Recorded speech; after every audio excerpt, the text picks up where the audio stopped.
Très bien. Il est question, selon certaines informations, de la dissolution des partis politiques. Quelle lecture vous faites de cette question? Bon, je souhaiterais ne pas trop commenter sur ce qui se dit dans la rue. Mais une autorité qui se lève pour contredire et demander la violation de la Constitution qui garantit le multipartisme doit aller en prison. Non, ce n'est pas de la blague. Qu'un préfet, un sous-préfet, un gouverneur se lève pour dire « violons la Constitution ». Vous vous imaginez ce que cela fait? Alors, en lieu et place... Qu'un gouverneur dise qu'il faut violer la loi sur les 4 principes sacro-saints de la Constitution du Mali. Le multipartisme est inchangeable dans la Constitution du Mali, vous le savez. Autant dire, parce que si nous entretenons l'idée qu'il faut violer la Constitution, est-ce à dire que le coup d'État n'est plus un crime imprescriptible au Mali? Non! Nous ne souhaitons plus qu'il y ait de coup d'État au Mali. C'est pourquoi nous avons dit que c'est un crime imprescriptible dans notre Constitution. Savez-vous que le président de la transition, Assimi Goïta, a levé sa main droite et juré et prêté un serment devant les Maliens, devant la Cour constitutionnelle, la Cour suprême, qu'il va protéger la Constitution du Mali. C'est pourquoi j'ai dit, personne, je dis bien personne ne peut dissoudre les partis politiques au Mali. Pas sous les yeux de Assimi Goïta, pas sous les yeux de la justice malienne. C'est impensable. Et le dire est un crime. Ok. En lieu et place, que proposeriez-vous? Parce que les assises en lieu et place de quoi? De la Constitution? Non, de réduire... Non, ils ont quel droit? La dissolution. Ils ont quoi pour le dire? Est-ce qu'ils sont supérieurs à la Constitution qui dit que le Malien a le droit de s'associer? C'est qui a créé ces partis-là? C'est l'administration, c'est pas moi, c'est pas un parti politique. C'est un citoyen malien qui a demandé à s'associer. En lieu et place de la dissolution, que proposeriez-vous? Je propose qu'on respecte la Constitution. Okay. Ce n'est pas moi qui ai promulgué cette Constitution. Ce n'est pas moi seul qui ai voté cette Constitution. C'est la majorité des Maliens, à plus de 70%. Pour sortir, pour dire qu'il faut changer la Constitution. Ils sont quoi? Ils sont plus nombreux que ceux qui ont voté la Constitution. Ils sont plus maliens que ceux qui ont voté la Constitution. Alors pourquoi leur voix compte plus que la majorité des Maliens qui ont voté la Constitution? Pourquoi veulent-ils induire Assimi Goïta qui a prêté serment dans une erreur aussi colossale? Non, Maliens, qu'est-ce que nous voulons finalement? Qu'est-ce que nous voulons finalement? C'est nous qui sommes sortis et nous nous sommes fait tuer pour certains, pour l'avènement de la démocratie. Et on veut se faire tuer encore pour faire partie de cette même démocratie? Comment? Qu'est-ce qu'on veut? Qu'est-ce qu'on veut réellement? Nous applaudissons les militaires aujourd'hui. Demain, nous nous levons pour les chasser du pouvoir. Et ensuite, on va se lever pour chasser une autre démocratie. Mais arrêtons-nous. Il faut apprendre à respecter sa parole. Il faut apprendre à respecter la loi, surtout la loi fondamentale, qui est la Constitution. Ce n'est pas à négocier.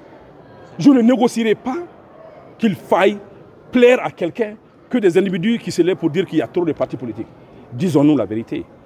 De 1991 à 2023, il y avait 100 et quelques partis. De 2023 à aujourd'hui, il y a 300 partis. Quelque part, quelqu'un doit se justifier. On disait qu'il n'y avait que 2000 partis, 200 partis. Ça, c'est lors des ANR, qu'on était ici, à Bamako. Aujourd'hui, il y en a combien? Combien on dit? Mais qui sait exactement le nombre de partis? Personne, parce qu'il y a des partis qui sont nés et qui sont morts. Personne n'a le vivier aujourd'hui. On procède au renouvellement de la liste électorale parce qu'il y a des individus qui sont nés et qui sont morts. Est-ce qu'on a procédé au même processus pour les partis politiques? Qu'on nous sorte la liste des partis politiques qui existent, qu'on nous sorte le numéro de la liste et le siège de ces partis politiques pour que nous soyons, au moins c'est la même longueur d'onde. Mais je le dis et je le répète, l'existence des partis politiques est aussi vitale que l'existence de la présidence de la République. C'est adossé au même document. L'existence de la primature, l'existence du gouvernement, du Parlement, du CNT, c'est adossé au même dossier fondamental. Donc l'un n'est pas plus important aujourd'hui aux yeux de la Constitution du Mali. Donc soyons respectueux des lois. C'est ce qui manque chez nous. Le Mali n'est pas en retard parce que les politiciens, le Mali est en retard parce que les Maliens ne veulent pas respecter la loi. Les Maliens pensent que la loi s'applique à l'autre qu'à nous-mêmes. La réalité est tout autre.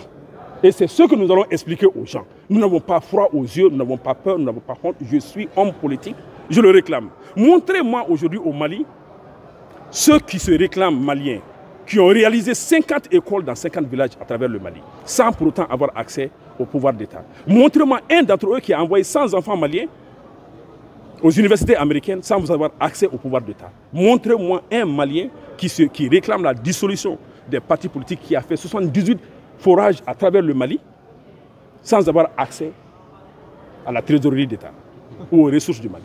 Montrez-moi un qui a donné des logements à des enseignants maliens. Ils ne sont pas plus maliens que nous. Ils n'ont pas servi ce pays-là plus que nous. Ils n'ont pas plus voix au chapitre que nous. Nous n'allons plus leur permettre de posséder notre bien commun. Le Mali nous appartient, c'est le patrimoine commun. Mais les Maliens, je vous invite à encourager ceux qui se battent pour ce pays. Le deuxième congrès du Parti pour l'action civique et patriotique et préservons les acquis démocratiques pour la stabilité et la prospérité du Mali. La motivation de ce thème? Ce thème est qu'aujourd'hui nous voulons renforcer le sentiment d'engagement envers les valeurs et les principes démocratiques. Pour qui connaît l'importance de la démocratie dans la gestion de la cité, il est essentiel que nous invitons, nous formons, nous sensibilisons les Maliens à s'engager plus profondément pour les valeurs et les principes démocratiques. La démocratie a servi le Mali. Les leaders politiques se sont engagés pour transformer la vie des Maliens. Les leaders politiques ont tiré le Mali des joues de la France coloniale. En 1960, c'est des leaders politiques dirigés par Moribo, Félix Sissoko et autres qui ont extrait le Mali des griffes de la puissance coloniale. C'est la démocratie, en 1962, qui a fondé, créé l'armée nationale du Mali dont nous sommes tous très fiers. Et donc aujourd'hui, il est essentiel de rappeler cela à nos jeunes amis qui n'ont pas vécu les 23 ans de la dictature, du régime militaire. Sous Moussa Traoré, les enseignants passaient 3 mois sans salaire. Il n'y avait pas question d'électricité, pas d'eau, même à Bamako ici. Mais les gens n'avaient aucun recours. C'est seulement en démocratie que nous avons le recours, chaque 5 ans, de renouveler notre confiance, de renouveler le mandat de ceux qui s'engagent à travailler pour le Mali. C'est pourquoi, aujourd'hui, 19 avril, le PACP entretient ses militants, son leadership, pour cette renaissance de ce sentiment démocratique, des valeurs démocratiques au Mali. Alors aujourd'hui, on a l'impression que tout stagne au Mali. Quelle lecture le PACP fait de cette situation? Nous voulons qu'il soit connu, que l'on sache que le leadership, c'est le service. Pendant trop longtemps, nous avons confié ce pays à des gens qui n'ont pas le sens du pouvoir, qui ne connaissent pas la nature du pouvoir. Je le disais tantôt dans mon discours, que Dieu ne donne pas le pouvoir. Le pouvoir est confié pendant un certain temps, jamais éternellement.